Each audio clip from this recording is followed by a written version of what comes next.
My name is Jason Cordova, and I've been interested in ufology since I was very young. I came from a very nurturing family background. My father was very interested in the subject, my grandmother before him. As I grew older, I became very close with my cousin, who was involved with the Mutual UFO Network. There I became involved with the Mutual UFO Network as well, and I became a field investigator and investigated UFO cases. Later on in college, I founded a student organization called the Crypto Science Society, devoted to studying all strange and unusual phenomena, everything from ghosts to Bigfoot to UFOs. We developed a training curriculum to train field investigators. We held monthly discussion group topics, and we held our own investigations as well. We were able to travel to UFO hotspots in the state, as well as investigate cattle mutilation cases and other forms of ET or strange encounters. I have a number of special skills that I can contribute to UFO investigations. My experience in the United States Navy as an aviation electronics technician, as well as my degree in aerospace operations, gives me a keen understanding of the logistics and physics of military and civil aviation and spaceflight.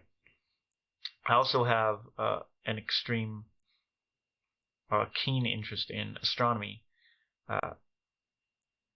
and I have a very good understanding of not only the astronomical events themselves, but how people relate to them. I'm very interested in how people of the past related to the stars as well.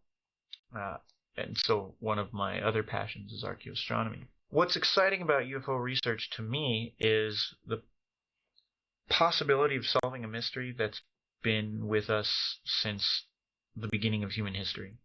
The UFO phenomenon is nothing new.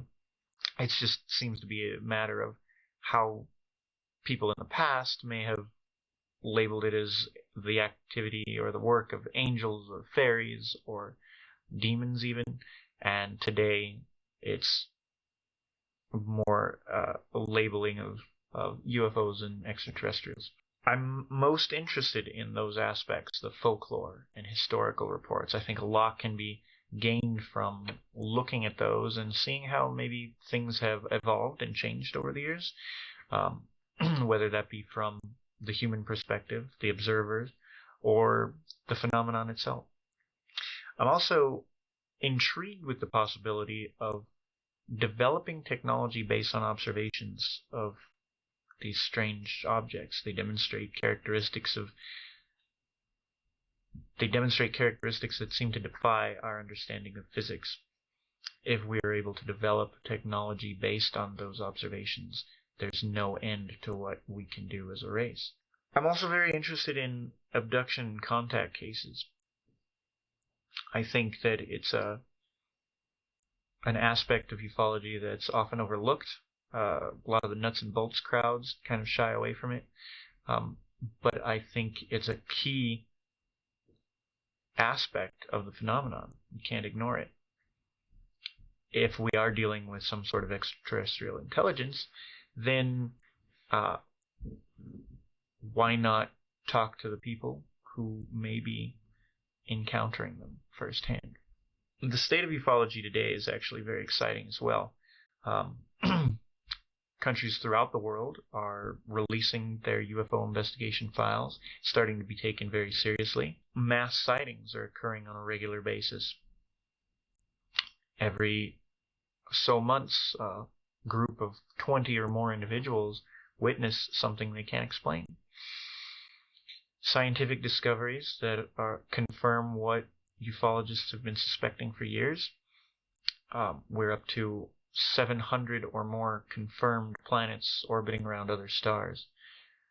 Water, at least in ice form, seems to be quite common in our solar system and has been discovered elsewhere in the galaxy. And even NASA has released studies that redefine our understanding of life as we know it. An arsenic-based life form has been discovered here on our own planet. If that's possible here, then just imagine the level of diversity that may exist elsewhere in the galaxy. I think the most difficult thing about investigating cases of a UFO encounter deal with collecting of physical data.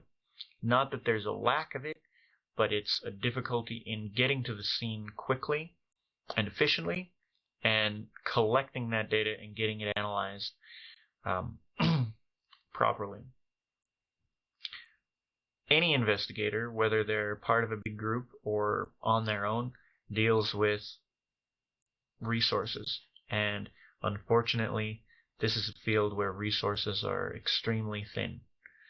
Um, I think that if we were able to acquire some more resources, we could approach collection and analyzation of data more efficiently and really get to the bottom of a lot of the mystery surrounding it. The old guard of ufology, I'm eternally grateful for. I grew up reading books by Stan Friedman and Bill Burns, uh, J. Allen Hynek, all of these greats in the ufology realm. I've had the honor of meeting some of these individuals, and uh, I just can't express enough the amount of gratitude I have for their contributions to the field. We would not be where we are today without them. That said, I think that the new generation of ufologists definitely have a lot to contribute. We're coming at things with a new, fresh perspective. A lot of the old theories that, we're not tied to a lot of old, antiquated notions of what things are supposed to be. I think that with the new technological developments,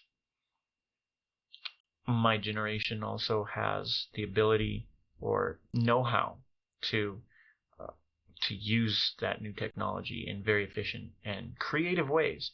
I think we come at it with some very interesting applications and raise the possibilities of what we can do with investigations. So I thank you for this opportunity to share my thoughts, and I look forward to working with you in the future.